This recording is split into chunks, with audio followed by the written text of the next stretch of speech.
pagplano sa makadiyos na paraan. At ngayon, patawarin niyo po kami sa aming mga kasalanan at alisin niyo lahat ng mga sagabal na pwedeng umadlang na para maunawa namin kayo ng lubos. Speak to us in a simple way. But continue, Lord, to enable us to know your will for our lives and continue to enable us, O Lord, to plan correctly so that we may benefit from the life that you have given us. Lord, be our speaker. Speak powerfully, mightily, glorify your name, heal us, empower us, open our eyes. In the name of Jesus, your Son, our Lord, we pray with thanksgiving. Amen. How to plan to succeed? Proverbs 16, we'll be reading from the Contemporary English Version. Verse 1, we humans make plans, but the Lord has the final word. So unang-una, sinabi, may plano tayo dapat. Tayo ang gumagawa ng plano. The assumption is we make plans. We should have a plan. Hindi kung ano na lang mangyari, kung ano na lamang ang kahinat na isang araw, na isang linggo, na isang buwan, na isang taon, and before you know it, ng isang lifetime. Sabi nga nila, those who fail to plan, actually plan to fail. Yung walang plano, actually may plano. May plano silang mabigo. So may plano dapat for the month, for the year, for 10 years. Ang mga estudyante may plano para sa isang semestre. Then you plan for a career. What's your plan for your family? Anong plano para sa sarili? At may plano na ba tayo para sa retirement? Kaya marami mga pangangailangan ang biglang dumarating nang hindi natin matugunan, walang kaplano-plano. So ano ang plano nyo para sa inyong buhay? Kung hahati-hatiin ang natitira pang panahon ng ating buhay into 5 or 10-year segments, ano-ano ang gusto nyo mangyari? Siyempre, hindi naman lahat ng plano natin, yun ang mangyayari. Pero may plano ka, meron ka sinusunod na direksyon, meron kang goal, which you cut down into achievable objectives, and then to-dos and not to-dos, hanggang nabubuo yung panahon, nakikita mo, nabubuo rin yung plano. Proverbs 16:20, if you know what you're doing, you will prosper. So how do we plan? First of all, know. Be knowledgeable. Bawat alam ng ating isip ay parang isang kasangkapan, isang tool na nagpapadali ng trabaho. Nagbubukas ang pinto, parang susi. Nag-aakyat sa isang mataas, parang elevator. Nagbibigay ng liwanag sa madilim. So know the facts of your life. Know your strengths. Know your weaknesses. And very importantly, know what you want. Ano ba talaga ang gusto mo sa buhay? Lagi marami nagtatanong sa akin, ano po ba ang mahalagang qualities ng isang lalaki o babae para i-consider ko na maging asawa? And I always answer the same way, what can you not live without? Yung talagang hindi ka mabubuhay pag wala yun sa partner mo, dapat makita mo sa kanya. And then dapat alam mo rin what you can live without. Gusto mo lang, but you can live without. So don't have a partner that doesn't have what you cannot live without. Kaya dapat alam mo talaga kung ano yung gusto mo. Marami kahit sa pag-aasawa, hindi napapatama ang pagpili o ang pagpapakasal kasi hindi naman nila alam kung anong gusto nila sa buhay eh. Na-in love lang sila dahil makapalang kilay. Dahil maganda ang boses, dahil text ng text, dahil thoughtful. Pero mamaya naghihiwalay, nagkakagalit, o impyerno ang buhay together. O kung hindi man impyerno, boring, pinagtsatsagaan na lang, total mamamatay din tayo pagdating ng araw, tapusin na lang to. Ganun lang ba yun? Minsan ka lang mabuhay. So what do you want? Do you want, halimbawa, to have material success? Then huwag ka mai-inlove sa taong walang ambisyon kahit gaano kakapal ang kilay. What do you want? Do you want yung mga matatamis na mga sandali araw-araw? So, pwede ng tamad, basta thoughtful. Diba? So what do you want? It must be clear. At dahil tayo nilikha ng Diyos na unique, meron tayo talagang kanya-kanyang gusto at kanya-kanyang ayaw. So don't have anybody na meron nung talagang hindi mo pwedeng pagtyagaan, na may ugaling ganun, kahit marami pa siyang qualities na maganda, pero hindi mo pwedeng pagtyagaan yung ganito niyang quality, then have someone else. Or don't have anybody at all. Importante na nasasabi natin yun. No. Very importantly, know yourself. At kung may papakasalan ka o magiging business partner, matagal na pagsasama yan, know the other person. Hindi yung parang suntok sa buwan. Kailangan may facts. And over and above knowledge, be discerning. Hindi lahat ng bagay nalalaman, pero yung mahalaga, nararamdaman. Kailangan may pakiramdam ka. Ito bang gagawin kong negosyo? Kahit sa alam ko maganda, pero ano ba yung nararamdaman ko? Ano ba yung kutob ko? Spiritual beings tayo. Nilikha tayo sa image ng Diyos. Meron tayong espiritu. Kaya meron tayong ibang dimension ng pagsukat sa mga bagay. Hindi lang yung knowledge by facts. But what does your spirit tell you? Ano yung iniisip mo na tapos baligtad yung nararamdaman mo? Napakarami mga tao, pagka napatunayan na nila ang isang mali, tsaka nila sasabihin, sabi ko na nga ba may nakukutuban na nga ba ako dito sa taong to may nararamdaman na nga ba ako, pero hindi nila in-operationalize. Ang in-operationalize nila yung what they know, or what they see, or what they hear.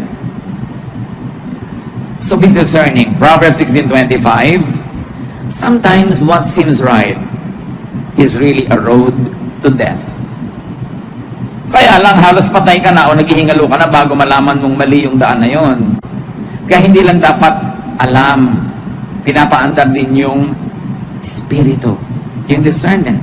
Therefore, you want to really plan, and you want to invest in your plan, you invest time, talent, treasure in your plan, pray. Para sa prayer life mo pa lang, bago pa mangyari ang mga mangyayari, meron ng salaan na pili na ng langit para sa'yo. Dahil alam ng langit ang punot dulo ng mga bagay, kaya dapat lagi kang nakikipag-communicate sa kalangitan. Makiramdam, observe. Kaya mahalaga rin, hindi nagpapadalos-dalos. Hindi nagmamadali. Ang mahalagang bagay, hindi ipinagmamadali. Malaki kasi ang damage pag nabuhol na, tapos saka mo parang uli kakalagin. Nailak na, tsaka mo uling bubuksan. Naikasal na, tapos maghihiwalay. Napirma na yung contract, tapos gusto mong umatras. Nag-down ka na agad sa kondo na to, sa kotse na to, yung pala ayaw mo, then forfeited na. Yung reservation fee mo, may bayad. Pag laging nagmamadali. Kaya mga salesmen, lagi kami namadali para huwag ko na maisip lahat yung negative. The Lord never hurries us up, especially if it's about an important direction in life that we have to take. How else do you plan to succeed? Get God's approval for your plan. Kailangan approve ng Diyos, kailangan kakampay mo ang Diyos sa lahat ng project ng buhay mo, lalo sa malalaki. Check your motives against God's teachings. Anong bang motibo ko? Ano ba ang tayo ng motibo ko doon sa katuroan ng Diyos? You've got to check your motives against God's teachings. Proverbs 16:2, we may think we know what is right, but the Lord is the judge of our motives. So again, check your motives against God's teachings. Know God's word, because how can you check if you don't have a standard by which you will check? So alam mo ang salita ng Diyos, sa ulado mo hanggat maaari, para may pumapasok palang na isipin, alam mo na agad ay hindi kanya ng gusto ng Diyos. Iba ang sinasabi ng Word of God. Psalm 119:11, I have hidden your word in my heart, that I might not sin. against you. Itinago ko na sa puso ko para pag may papasok sa puso ko, ay may tao na pala. May uupo pa lang doon sa upuan, may nakaupo na, yung salita ng Diyos. So kung hindi niya a-approvean, hindi niya aalukin, hindi niya tatanggapin, hindi na pwedeng pumasok. Kasi may tao na, may laman na. Dapat nauuna yung salita ng Diyos. Kasi kung minsan, pag nauna yung iba, lalo yung hindi yung kagustuhan ng Diyos, kahit dumating yung salita ng Diyos, nag-aalangan ka kung susundin mo. Meron pa nga takasang hindi na susunod. Kasi may nauna na. Kaya dapat inuunaan. At yan ang halaga ng pagpapaaral sa mga bata sa Christian schools. Nauna na sa utak nila, nauna na sa puso nila yung Word of God. Pag darating yung mga temptations sa buhay nila later on, they will not be perfect. They will fall every now and then. Pero hindi kasing grabe at kasing haba at kasing tagal ng mga fall nang hindi nauna yung salita ng Diyos sa isip nila. Magkamali man, mahihimas-masan din. Madapa man, bumabangon din. Yun ang pinagkaiba. Kaya mahalaga na uuna yung salita ng Diyos.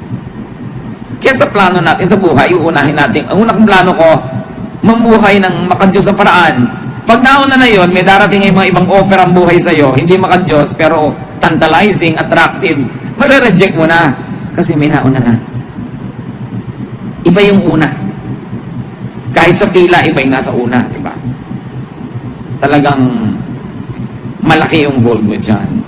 So be wise. No? Apply wisdom in your planning.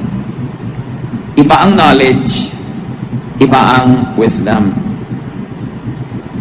Yung wisdom, hindi nakukuha sa information yan. Hindi yan nakukuha sa alam ng mga facts. Ang tanging nagbibigay ng wisdom ay panahon, karanasan. Kaya mahalaga na hindi ka lang knowledgeable, you're also wise. At dyan, nagiging importante yung mga may karanasan at may edad na sa buhay na pag-uusapan natin maya-maya. Proverbs 16:16, it's much better to be wise and sensible than to be rich. Bakit kaya pinagsama yung wisdom and good sense tapos versus rich? Of course, hindi naman kontra ang Bible sa maging rich tayo. But this is when wanting to be rich is not the wise choice at the moment. Meron at the moment. Kasi kung minsan, wanting to be rich is the right choice at that time. Paano malalaman ngayon that it's not wise to want to be rich? When pursuing wealth will destroy your relationship with God. Then it's not wise. It's not wise at this time to want to be rich. Pero ayan na, ino-offer na, ang bilis yumaman. Pero masisira ang relasyon mo sa Diyos.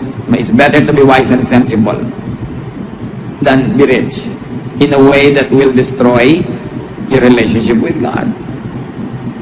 So do not use evil ways. Magpaplano ka na rin lang, huwag kang gagawa ng plano na merong evil devices. Magpaplano kang yumaman pero may deception. Magpaplano ka na manalo pero may daya. Magpaplano ka na mabuhay pero may papatayin ka. Kailangan walang ginagamit na masasamang paraan sa plano. Kasi di ba napag-usapan na nga natin, kailangan kakampi mo ang Diyos.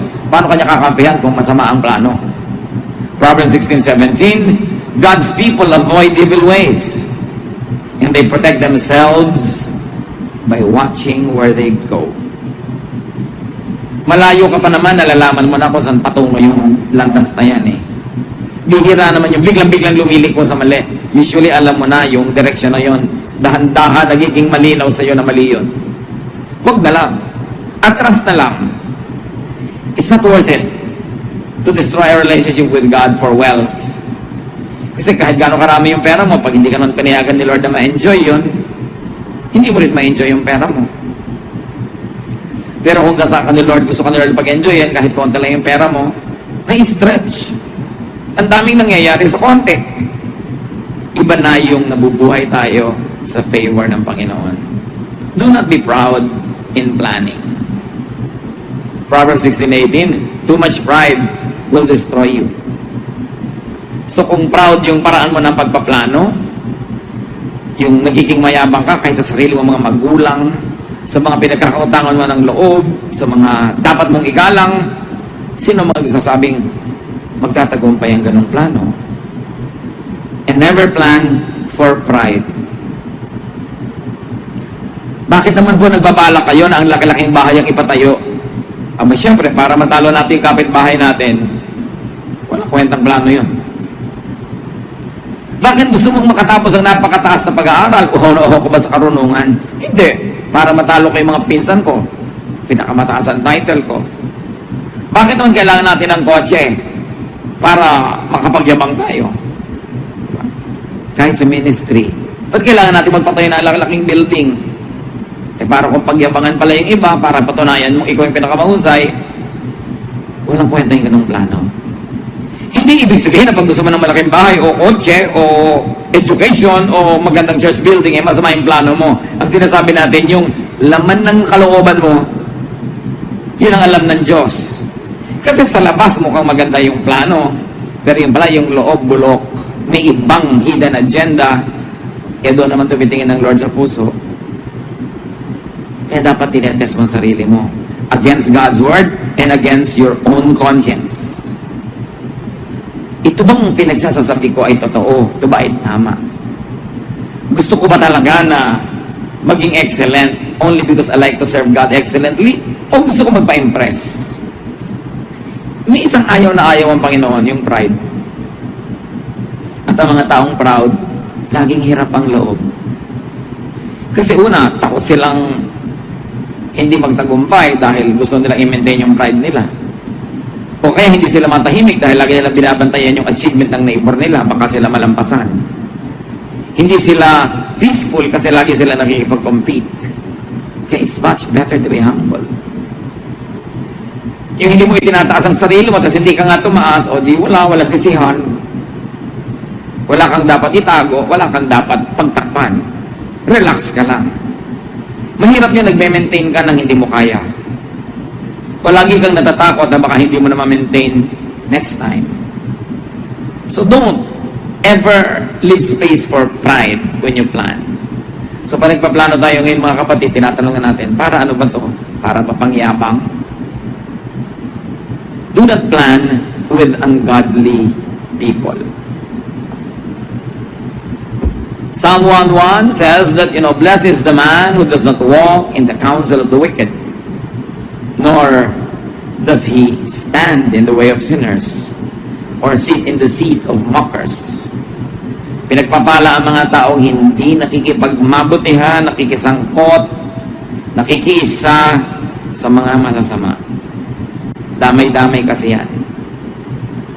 Ang ganda ng plano, pero yung kapartner mo hindi mabuti, bali wala. I remember some years ago, there was a very successful developer of buildings, of condominiums. Tumawag siya sa akin, sabi niya, I have a very short question, Pastor, but I need your opinion. What is it? There's a very big business that I can do.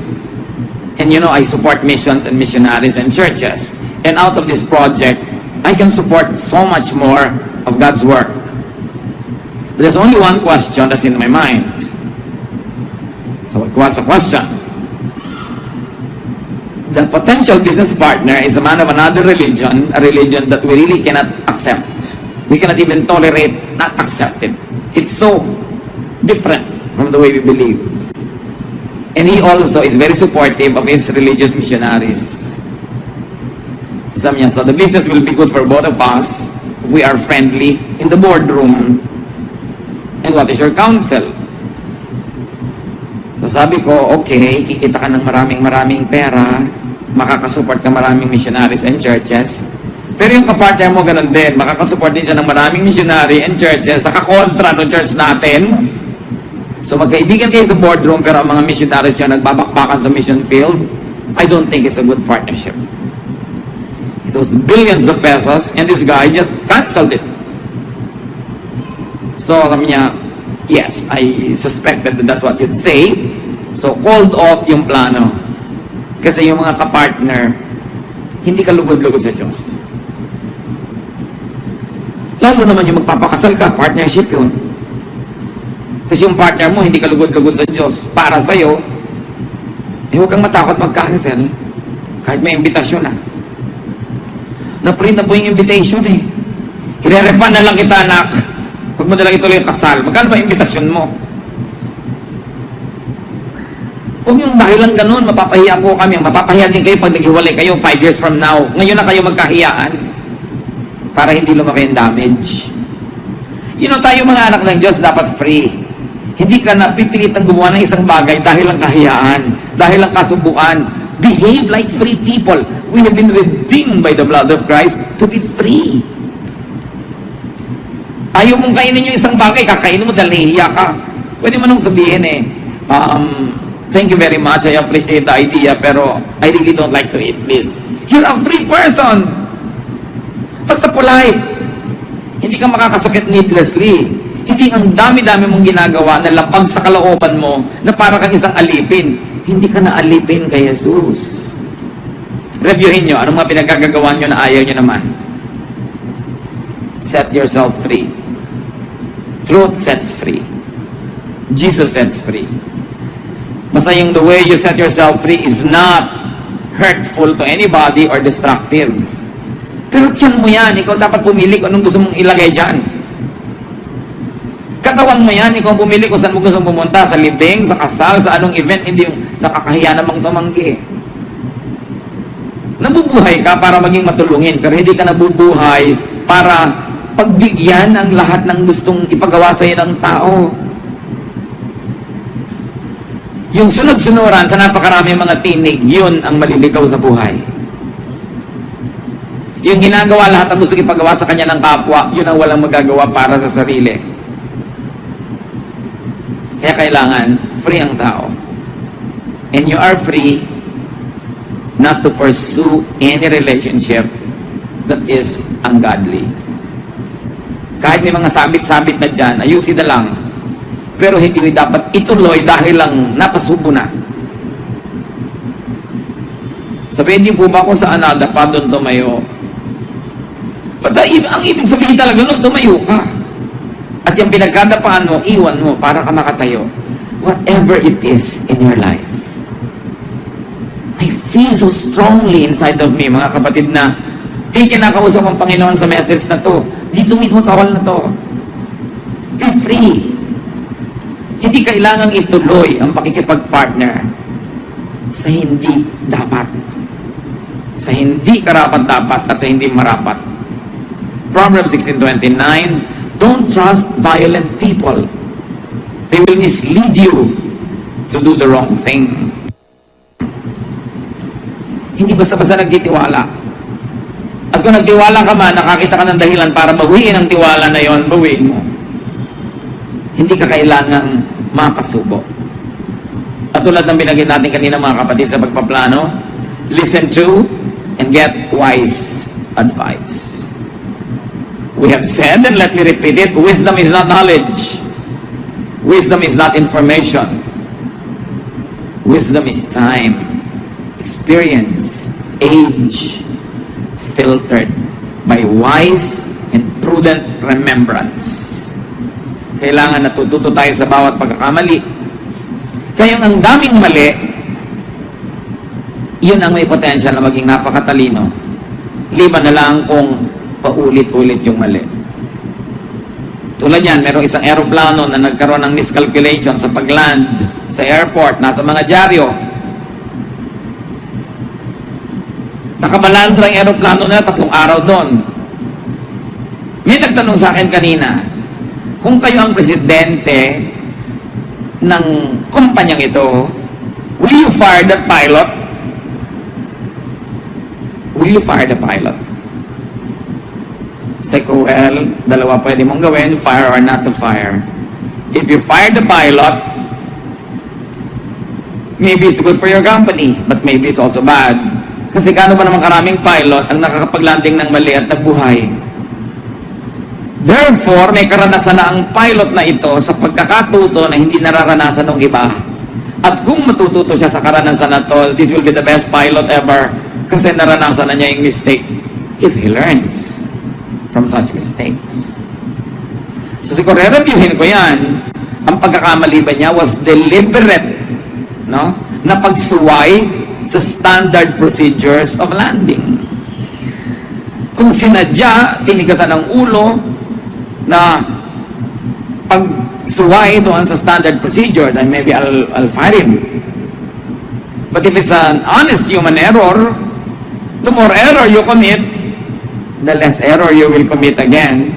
Dapat kasi kinocross out mo na yung error na yun. Alam mo na yun. Alam mo na yun. Alam mo na yun. Kung ganun yung tao, asset siya. Tulad din ng isang tao, ang laki ng pagkakamali niya sa isang company that cost them millions in sales. Na ipinatawag siya ng president, inunahan na niya yung president, daladala na niya yung resignation letter niya. Kasi ang laki nang nawala sa kumpanya. Inunahan niya talaga. Sabi ng president, bakit ka nagre-resign? Kasi po, ang laki ng mistake ko. Kaya nga kita pinatawag, ipopromote kita eh. After millions na nalugi sa company dahil sa mistake ko, ipopromote ako. Yes, because among all my employees, ikaw ang pinakamahalang matrikula para matuto. Bakit kita tatanggalin? Eh, ang laki ng investment ko sa'yo. Siguro naman, di ba ulitin yung mali na yun? Naku, hindi na talaga. Tumangi muna sa isip ko. Yun, kaya ipopromote na kita. Alam mo na eh. Pero iba naman yung sa 7 nobyo, nakakapitong anak na kayo ng iba-iba. Hindi na yun gano'n, ano? Parang paulit-ulit talaga. Wala ka nang, ma'am may dumanan mong komendat, in love ka na naman. Dapat natututo ka. So alam niyo yung nagkakamali, valuable na person yun. But depende kung aanin niya yung pagkakamali niya. Hindi niyo agad tinatanggal, inaalis yung nagkakamali. Kung matalino yung nagkamali, asset na yan. So listen to wisdom. Proverbs 16:31, gray hair is a glorious crown worn by those who have lived right. Liban na lang nagpaday. Sabi, alam niyo yung mga matatanda, meron talaga yung silbi. Kahit hindi yan marunong magbukas ng TV, kahit hindi yan marunong mag-text, kahit hindi makapag-Facebook, although marami na rin nag-Facebook, may alam yan na hindi nyo alam. Na hindi nyo malalaman hanggang hindi kayo tumatanda. Kaya dapat nakikinig. Iba ang karanasan.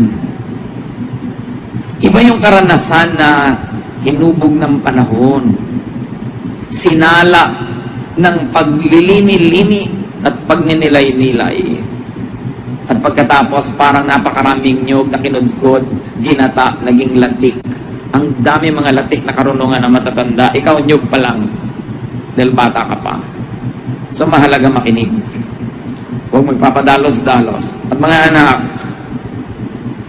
always listen to the advice of your parents. Because unless they're insane, your interest will be foremost in their agenda. At kahit hindi ka agree, pag naging magulang ka na, malalaman mo, tama pala si nanay. Kasi naging nanay ka na, kaya mo nalaman. Mahalaga makinig. And then, you want to succeed in life, plan to be in control of your temper.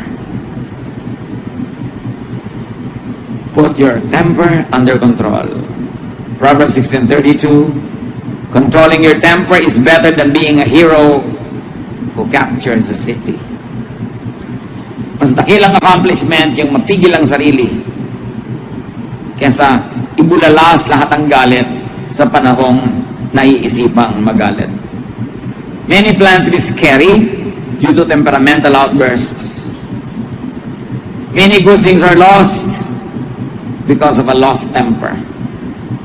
Magtimpi. Yung taong gustong makaani, nagtitimpi.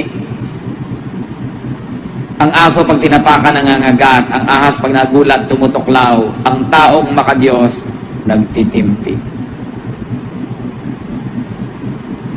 Dahil wawasakin ng isa mong maling arte ang lahat ng ipinupundar mo sa buhay. Isang maling ginawa mong nainis sa'yo ang tao, you lost the business forever. Tatandaan ninyo, kung pera goods, mawawala, pero you will maintain the goodwill of a person, maintain the goodwill. Huwag yung magharimunan ka, masikil mo siya, makuhanan mo siya, malamangan mo siya ngayon. Ang hindi mo alam, ang dami mo pang negosyo, dapat ang kinita. Kung patuloy kanyang tinangkilik o inirefer sa mga kakilala niya. Pinakamahalaga relasyon. Walang hihigit sa magandang samahan. Kahit nalugi ka pa ng konti ngayon, yung tao naman, generally speaking, mabuti. Maalala niya yung kabutihan mo at pag dumating ang panahon na meron siyang kakayanan o kapangyarihan, susuklian ka niya, gagantihan ka niya. Pero kung ang itinanim mo sa kanya mali, gaganti rin yun. Pero ang bigat ng ganti. Yun yung mga sinasabi ng mga matatanda no, na naghangad ng kagitna, isang salop ang nawala. Bagamat wala na nagsasalop ng bigas ngayon. Pero yung ibig sabihin, gusto lang nila kalahati, pero ang nawala isang buo. Nagharimunan, gusto makalamang, gusto makasigurado, gusto makakabig. Nakakabig ng konti. But their ignorance does not even make them realize what they have lost. Kasi ang itinatanim, inaani. Sino sa mga tao nakadil ninyo sa negosyo, sa buhay, ang nalamangan nyo? Yung at this point, this very minute, lamang kayo. Hindi nyo na i-deliver ang binayaran niya o kalahati lang ang dineliver nyo. Akala nyo, okay na, tapos na, limot na. Hindi nyo nalilimutan ng taong na-offend. Inutangan nyo, hindi nyo na binayaran, akala nyo, nagkalimutan na. Hindi nakakalimot ang nagpautang. At kung makalimot man siya, hindi nakakalimot ang Diyos. Meron kayong sinaktan nun, hindi kayo nag-sorry, akala nyo wala na. Hanggang ngayon, patuloy kayong sinisingil ng espiritu nung naganap. Kahit hindi kayo singilin nung taong na-offend. Dahil kung anong itinanim, siyang aanihin. So, plano. Pagplano ng mabuti. Maganda yung goal, maganda yung method, maganda yung pamamaraan, maganda yung technique. How can you go wrong? Pagganda ng pagpaplano sa buhay. Nakikinig sa payo, nananalangin, hindi nagmamadali, at ginagawa ang lahat ng kaya. Do what you must. Yan ang pinagkaiba ng panaginip sa plano. Anong pangarap mo? What is your dream in life? Madali mag-dream. But you must have a plan. Iba ang dream, iba ang plan. Yung dream, nangangailangan nyo na makatulog ka para maganap yun. Yung plano, ginagawa mo habang gising ka. Habang gising ang ulirat mo, ang diwa mo, ang katawan mo, ginagawa mo yun. Execute your plan. Matapos mong manalangin, humingi ng payo, alamin ang dapat alamin, nagpasya ka na, do it. Do not fear. Ecclesiastes 11:4, if you worry about the weather and don't plant seeds, you won't harvest a crop. Pagka ayaw mo magtanim dahil baka umulan, baka magtag-araw, baka magtag-init, baka magtag-tuyot, hindi ka na makapagtanim ever. Hindi ka na aani. Ayaw mo na mamuhunan dahil ayaw mong malugi. Nagplano ka, ginawa mo na yung study mo, tinignan mo na kung bagay sa karakter mo, tinignan mo kung sino yung mga ka-business deal mo, ka-partner mo, ginawa mo na lahat ng research, hindi mamuhunan ka na, huwag ka mabuhay sa takot. Kasi sabi ni Lord, do not fear. Gumagawa ka ng mabuti, mabuti ang magiging bunga niyan. Hindi man agad-agad.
God, hindi man instantly, pero hindi naman pwedeng manalo yung masama sa mabuti. So take studied risks. Life is full of risk-taking. Laging merong posibilidad na masaktan, matalo. Yung iba, magpo-fall in love na po kaya ako kasi baka ako masaktan. Ay, hindi ka ba nagpo-fall in love kasi pag fall in love ka na, hindi ka na nagpapasya. It just happens. Pag sobra kang wise, walang mangyayari sa buhay mo. Kailangan, marunong ka ring sumabay sa ihip ng hangin. Marunong ka ring sumabay sa anod ng tubig. Hindi lagi kang lumalaban doon. Ecclesiastes 11:6, plant your seed in the morning and keep working in the field until dark. So, sa umaga pa lang, magtanim ka na. Huwag na sa gabi. Para may iba ka pa magawa. Kasi hindi mo naman alam kung alin doon na magkiklik.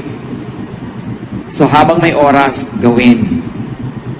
And then, after you have done everything, accept God's will. Kung ano man ang maging bunga nun, accept God's will. After you have done everything. Proverbs 16:33, we make our own decisions, but the Lord alone determines what happens.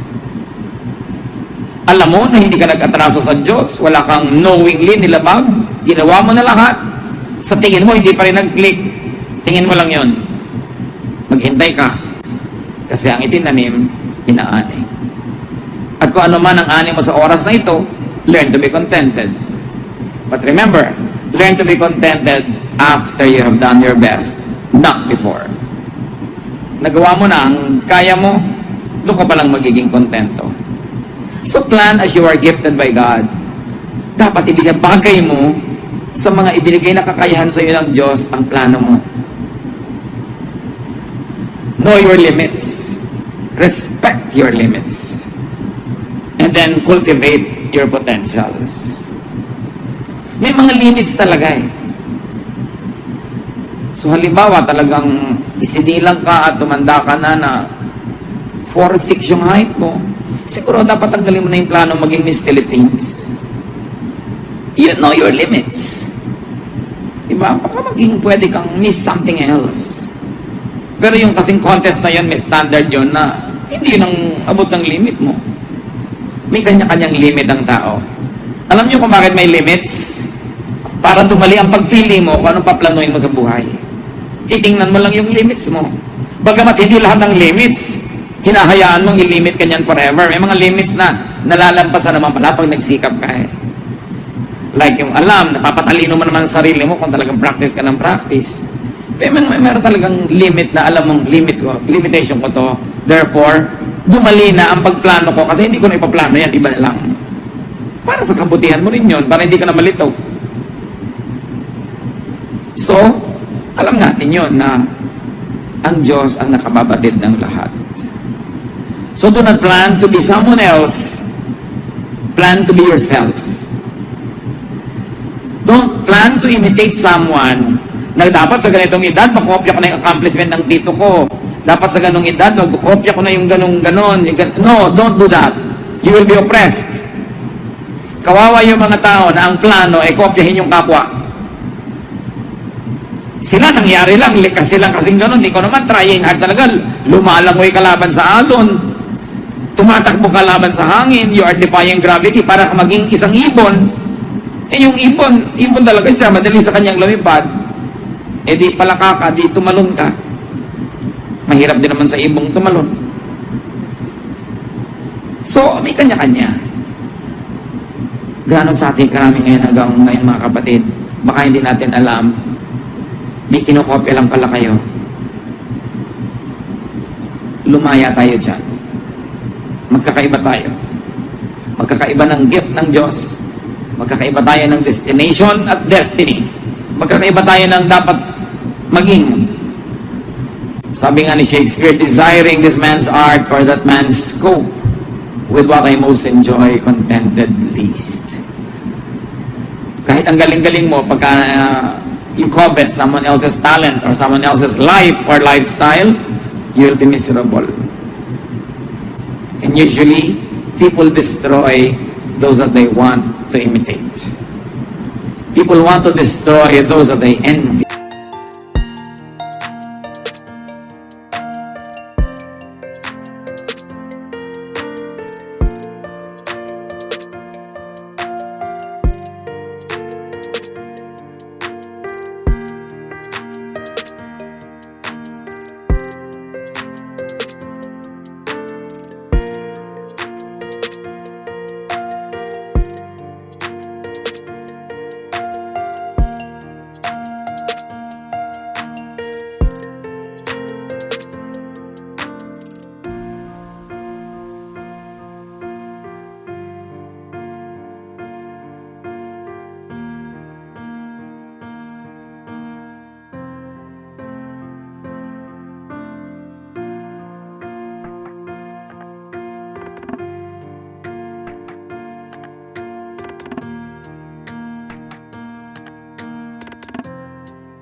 Kaya yung mga naiinggit, ang daming ginagawang masamang gawa eh. Kasi gusto nilang sirain yung kinakainggitan nila. Kung hindi ka magiging ganon, dapat hindi rin siya ganon. And that is evil. We have to come to terms with ourselves. So we can plan well and live well. Be yourself. Be as God planned you to be. And very importantly, help others achieve their goals. Help others realize their plans. Mga kapatid, huwag kayong hahadlang sa katuparan ng plano ng kapwa. Do not knowingly stand in the way.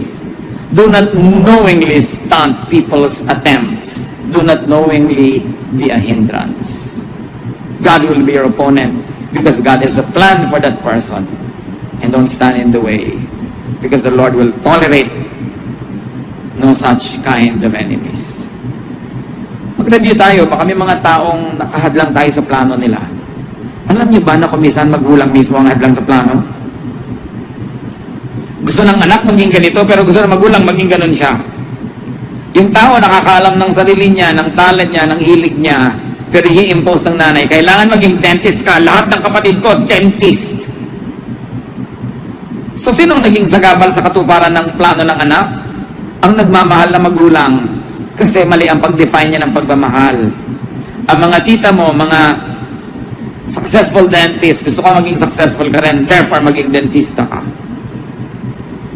Eh, hindi naman pala yun ang calling ng tao sa buhay. Nakakabulag kuminsan ng pagmamahal. Akala natin, mas alam pa natin kung ano ikakabuti ng may sariling katawan just because mahal natin siya. Set people free. One of the best gifts that parents can give to their children is to set them free to pursue who they are. Hindi pa niya ikaw laging manaig. Kaya ang unang-unang nagaganap pag may isisilang na bata, nalalagot ang puso. Ibig sabihin, this person will be a distinct individual. This person will not have to be needlessly attached to you for life. That the first act of motherhood, of parenthood, is to cut the umbilical cord and let the child become his or her destiny. Eh kung gusto ng Diyos na ikaw laging masunod sa anak mo, di dapat wala ng patid, di may pito kang anak, di may pito nakakabit sa'yo, lagi mong kasama, kung saan ka pupunta, kasunod mo sila. At hindi na sila kakain, yung kainin mo, yun ang makakain nila through the pusod. Kaya nga nilalagot ng Diyos. Yung nilalagot ng Diyos, huwag niyong i-reconnect. Alam ng Diyos ang ginagawa niya. Hindi ibig sabihin na hindi na kayo magpapayo, magmamahal, magkakaroon ng togetherness. But you allow the person to be what God planned him or her to be. Maganda yun. Huwag tayong humadlang. Mga kapatid, tayo yumuko sa Panginoon at magbulay-bulay. Salamat, Panginoon, sa paalala na dapat kami may plano.